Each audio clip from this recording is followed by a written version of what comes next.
Welcome to session 4 of VPLEX Fundamentals.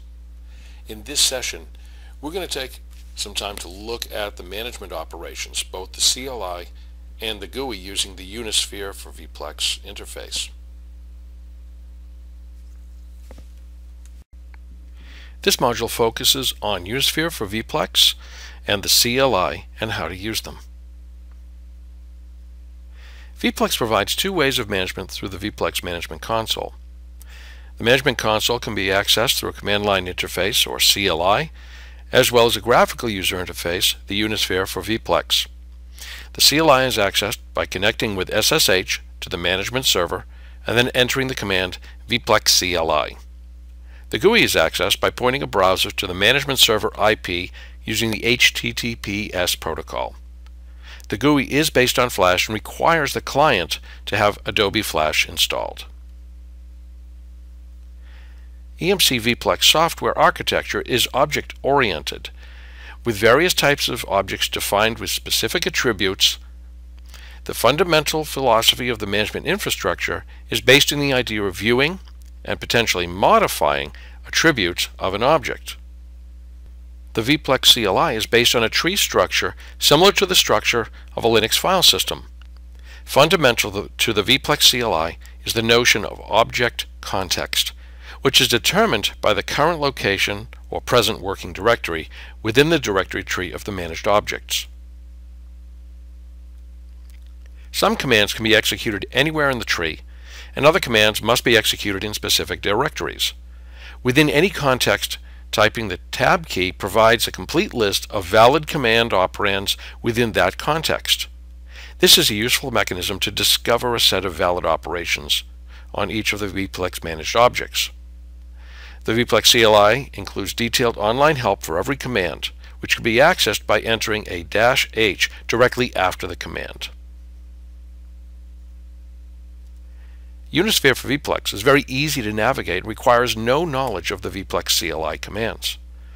Operations are accomplished by clicking on VPLEX icons and selecting desired values.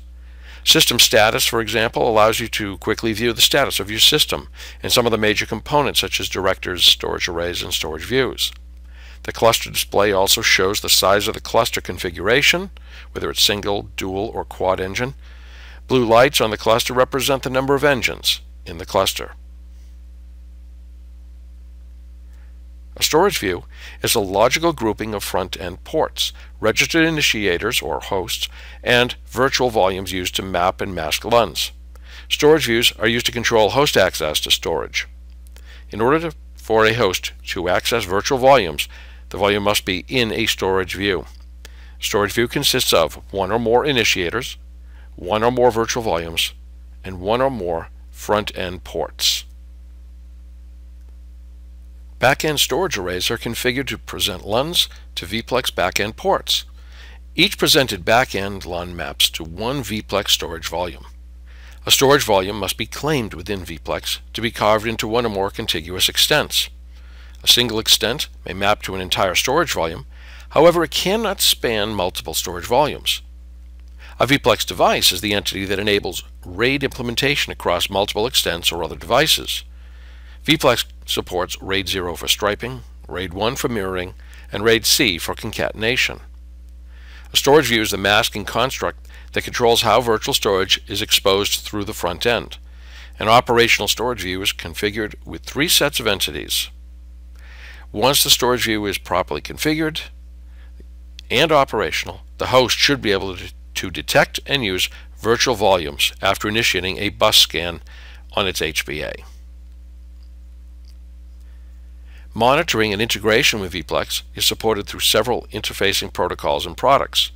The primary methods of management and monitoring include basic SNMP monitoring using traps and polls, VAAI for integration with VMware.